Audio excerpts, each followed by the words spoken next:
I'm Nate Burchell, 20, live in Fort Wayne. I grew up playing a lot of like punk rock bands like the Blink-182, Green Day stuff. We would just fool around, never took it that seriously, but I stuck with guitar, and now I kind of like playing like the blues acoustic-y stuff. I'm currently in a band. We don't have a name. We've only had 2 practices, but it's going pretty good. I play guitar. That's really my main instrument. I took drum lessons for a little bit. I can play most things terribly, but I play guitar the best terribly.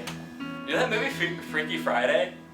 They had like a really cool jam session at the end, and like my dad always had a guitar around, and I was like, I wanna play that. So I grabbed the guitar and I just played like the bottom E string repetitively, and that was like my first like really wanting to play guitar, I'd say.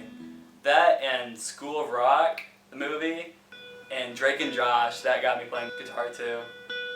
Growing up, I was more of a jock, I'd say, but then like I grew out of the sports. So my dad was like, hey, I talked to the neighbor kid, like, you're gonna start guitar lessons soon. So I was like, okay, cool. And then I just kind of was hooked on it ever since. I mean, any 20-year-old boy is gonna write about girlfriends and breakup, but I like writing about how I view the world, and just real life experiences. Like, a lot of shitty things happen in everyone's lives, and I feel like the really crappy things are like the most raw emotions, so they make the best songs. Don't write music to impress people. Write music to impress yourself.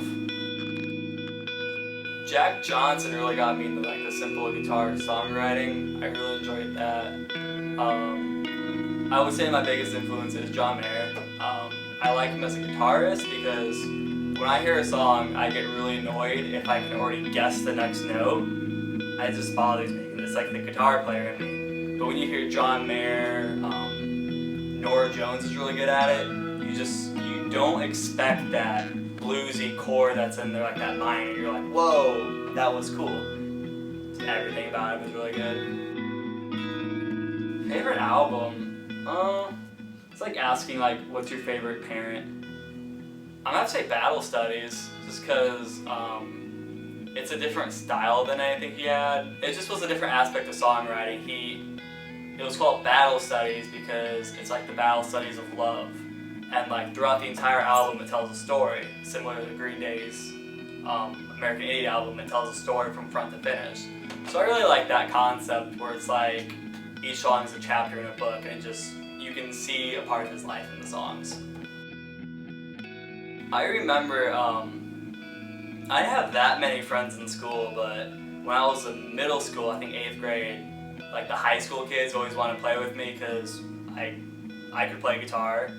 And I remember I was like in a screamo band, but like my first day of freshman year, I was walking in the hall and this random senior walked up to me. He goes, "Are you Nate Burchell?" I go, "Yeah." He goes, "I hear you're like an amazing guitar player." And I was like, that's why I do guitar. It means a lot when people appreciate like how you play.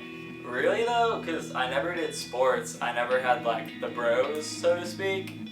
But you can play with a basketball team and they say you have a connection, but when you're with a band, I almost feel like you have a deeper connection because you're actually throwing in those lyrics that you would never want to show to someone because they're so deep.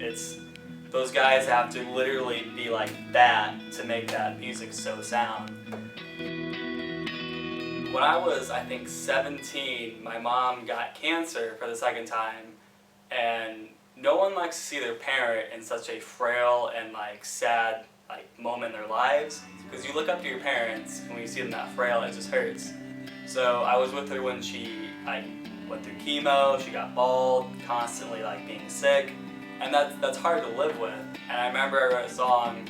The lyric was, "You're breathing, but you're hardly living life," because she was like living, but she was just on the couch 24/7. We would just take her out to go to the doctor, and she wasn't living life as like well as somebody should live their life, because she was just constantly in bed and being sick. And when you're depressed, you feel like you're at the lowest point and you feel like everyone is up here. But when you hear that song that you really like, it's that artist is right down there with you, so you feel like you aren't in this alone. Someone else was down there. and then you know they're doing better now. So it's like when you're in trouble at school. Like, it's always better to get caught with a friend who is cheating because you're in it together. You're with that artist together. You're as shitty, you're as depressed as that person was. So it just feels good to know that someone else has been there where you are and that things do get better.